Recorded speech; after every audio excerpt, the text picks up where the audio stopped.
पश्चिमेकडील पादचारी पुलावर फेरीवाले, भिकारी आणि गर्दुल्ल्यांवर केडीएमसी कडून कारवाई करण्यात आली। एच प्रभाग क्षेत्राचे सहाय्यक आयुक्त अभिमान पवार, पथक प्रमुख विजय भोईर आणि कर्मचाऱ्यांनी पोलीस बंदोबस्तात ही कारवाई केली। कारवाई दरम्यान काही फेरीवाला महिलांनी पोलिसांशी वाद घालत झटापट करण्याचा प्रयत्न केला।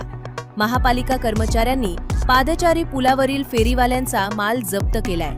डोंबिवलीत व्यवसाय करणाऱ्या फेरीवाल्यांवर यापूर्वीही कारवाईची मागणी होत होती, मात्र आजच्या कारवाई दरम्यान फेरीवाल्यांनी आक्रमक भूमिका घेतल्याचं पाहायला मिळालं।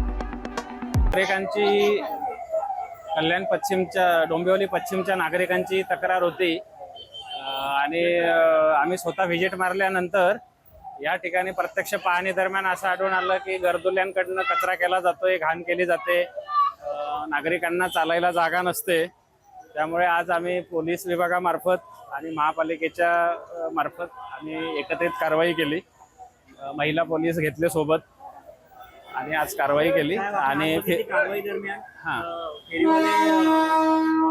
अंगावर जात होते पोलीसवाले। हो, फेरीवाले त्यांचा माल उचलल्यामुळे ते थोडे ॲग्रेसिव्ह होतात, त्यांचं नुकसान होतं, पण आपण आपली कारवाई चालू ठेवली आणि नागरिकांसाठी फुटपाथ आणि स्कायवॉक हे दोन्ही मोकळे करण्याचा आपण प्रयत्न करतोय।